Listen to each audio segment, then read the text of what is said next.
बिस्मिल्लाहिर्रहमानिर्रहीम। अस्सलाम वालेकुम। मैं हूं डॉक्टर तारिक।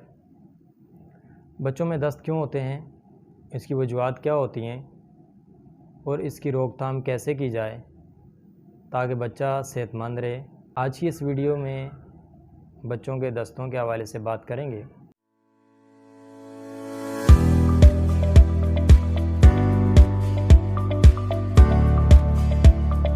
दिन में 2-3 बार अगर दस्त हो जाएं या दांत निकलने वक्त जो है वो दस्त लग जाएं तो माएँ ख़ास तौर पर तवज्जो नहीं देती और यही कहा जाता है कि शायद दांत निकलने की वजह से दस्त लग गए हैं। या दिन में अगर 2-3 मरतबा दस्त लग जाएं तो वो भी एक मामूली सी बात समझी जाती है। हालांकि ये कोई मामूली बात नहीं है। छोटे बच्चों के अंदर जो सबसे मेन वजह दस्तों की है वो जरासीम का जब पेट में दाखिल होना होता है। जब जरासीम पेट में दाखिल होते हैं तो फिर असाल और दस्त का जो है सबब बनते हैं। तो बच्चों के अंदर ख़ास जो इसकी वजह है वो चूसनी है, यानी माएँ अपने आप को मसरूफ़ रखने के लिए और बच्चे को मुतमईन करने के लिए और बच्चे को जब बच्चा रोता है तो उसको चुप कराने के लिए उसके मुंह के अंदर जो है वो चूसनी दे दी जाती है। और बहुत से बच्चों के तो गले के अंदर जो है वो लटका दी जाती है और जैसे ही बच्चा रोए और फ़ौरन उसके मुँह में चूसनी दे दी जाती है। तो ज़ाहिर है जब चूसनी बच्चे के मुंह में दी जाती है तो चूसनी को हाथ भी लगाया जाता है। तो जब माएँ बच्चे के उस चूसनी को हाथ लगाती हैं तो जरासीम उस चूसनी के साथ बच्चे के मुंह में चले जाते हैं और फिर पेट में जब जाते हैं तो फिर वो असाल और दस्त का सबब बनते हैं। इसी तरह यानी जब चूसनी मुंह में दी जाती है तो उसको हाथ से आगे से दबाया भी जाता है। या ऐसे बच्चे जो ऊपर का दूध पीते हैं, फीडर पीते हैं, तो उनके जो फीडर होता है या चूसनी होती है उसको भी हाथ से जो है टटोला जाता है या हाथ से उसको पकड़ा जाता है, आगे से उसको दबा के उसका थोड़ा सा दूध एयर निकाली जाती है। तो वो वजह भी है कि यानी हाथों के साथ जो जरासीम होते हैं वो चूसनी के साथ मुंह के अंदर चले जाते हैं और फिर ये दस्तों का सबब बनते हैं। और दूसरी वजह यह है कि बच्चों का इम्यूनिटी सिस्टम जब कमज़ोर होता है, यानी उनकी वाइटल फोर्स कमज़ोर होती है, तो वो बच्चे जल्द बीमार हो जाते हैं। और ऐसे बच्चे ख़ास तौर पर दस्त जिनको लगे होते हैं वो बच्चे बहुत ज़्यादा कमज़ोर होना शुरू हो जाते हैं। यानी मुसलसल जब दस्त लगेंगे तो जिस्म के अंदर डिहाइड्रेशन होगी और कमज़ोरी पैदा होगी। तो अमूमन जो बच्चे जो चूसनी का ज़्यादा इस्तेमाल करते हैं वो बच्चे कभी भी सेहतमंद नहीं रहते। उन बच्चों में डायरिया तो एक आम रूटीन की चीज़ है। इसके अलावा उनको गले के अमराज़, खांसी, सीने के अमराज़, चेस्ट इन्फेक्शन और दस्त और असाल जो है वो ये मुसलसल उनको इनके साथ ये इस तरह का मामला लगा ही रहता है। तो ये सबसे बड़ी वजह जो है वो चूसनी है। एक और वजह कि बच्चों को जब ज़्यादा खिला दिया जाए, उनको ज़्यादा दूध पिला दिया जाए या उनको गाढ़ा चिकनाई वाला दूध पिला दिया जाए तो उससे भी जो है दस्त लग जाते हैं।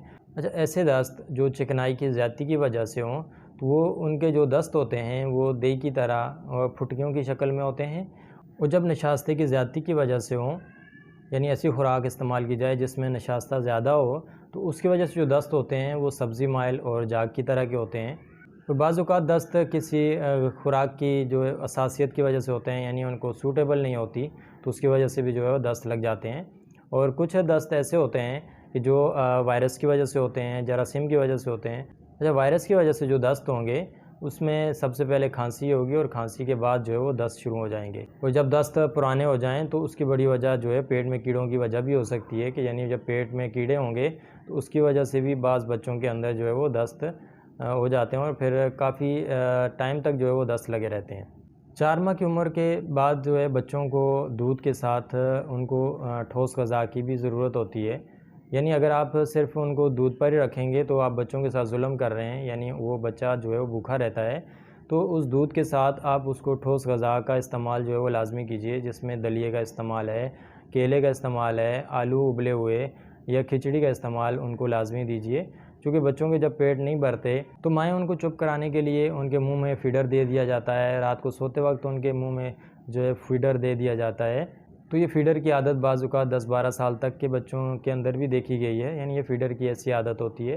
तो कोशिश करें बच्चों को जो है फ़ीडर के बजाय उनको दूध कप में या फिर उनको गिलास में या चम्मच के साथ उनको दूध पिलाने की कोशिश करें, बल्कि फ़ीडर के बजाय उनको ठोस ग़िज़ा पे रखें, यानी दलिया, खिचड़ी, केला, आलू की उबले हुए आलू, सेवइयाँ, कस्टर्ड या कॉर्न फ्लोर वगैरह के ऊपर रखें बच्चों को, ताकि बच्चों की सेहत भी अच्छी रहे, ताकि उनका इम्यूनिटी सिस्टम मज़बूत हो, वो जिस्मानी तौर पर सेहतमंद हों और उनके अंदर जो विटामिन्स वगैरह की कमी है वो पूरी हो और बच्चे भी सेहतमंद रहें।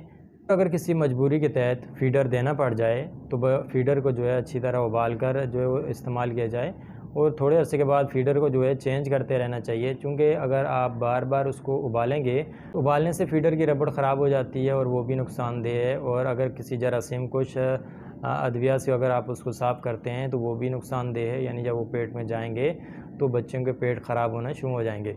तो कोशिश करें, अगर किसी मजबूरी के तहत अगर आपको मजबूरन देना पड़े तो उसको थोड़े अरसे के बाद जो है वो चेंज करते रहना चाहिए और अच्छी तरह धोकर उसको साफ़ करके जो है वो फ़ीडर बच्चों को देना चाहिए।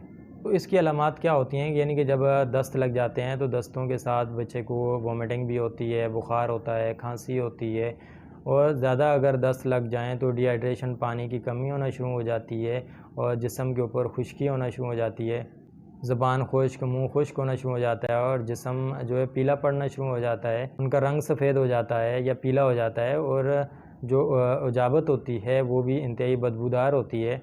जिस्म में पानी की शदीद कमी हो जाती है, तालू बैठ जाता है और जिस्म, चेहरे की हड्डियाँ नज़र आना शुरू हो जाती हैं, होंठ और नाखून नीले पड़ जाते हैं, आँखें अंदर को दब जाती हैं, नब्ज़ तेज़ हो जाती है और बुखार होना शुरू हो जाता है। बाज़ बच्चों में बुखार के साथ झटके भी लगना शुरू हो जाते हैं और बच्चा मदहोश हो जाता है और अपनी सुध-बुध खो जाता है, बिल्कुल नडाल सा हो जाता है।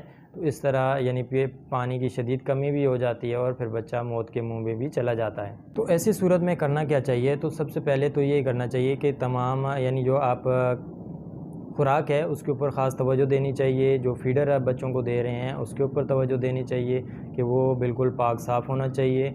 और फिर दूसरा, अगर बच्चों को दस्त लग जाते हैं तो अगर डिहाइड्रेशन होना शुरू हो जाए तो वो ORS का इस्तेमाल करें, जो कि बाज़ार में बना बनाया मिल जाता है। और अगर आप वो नहीं ले सकते तो और घर में भी आप बना सकते हैं, जिसमें थोड़े से पानी के अंदर यानी कि आधा गिलास पानी और उसके अंदर 2 चुटकी नमक का आप डाल दें और उसमें थोड़ा सा नींबू डाल लें और थोड़ी सी चीनी मिलाकर जो है वो आप घर में भी बनाकर जो है वो इस्तेमाल कर सकते हैं। और इस तरह बने बनाए भी मिल जाते हैं ORS, ताकि बच्चों के पानी की जो है वो शदीद कमी ना हो। और अगर बहुत ज़्यादा शदीद कमी हो रही है तो उसको ड्रिप भी लगवा सकते हैं और ग्लूकोज़ दे सकते हैं, सेब का जूस दे सकते हैं या दलिया दे सकते हैं, खिचड़ी दें बच्चे को, केले का इस्तेमाल करवाएं।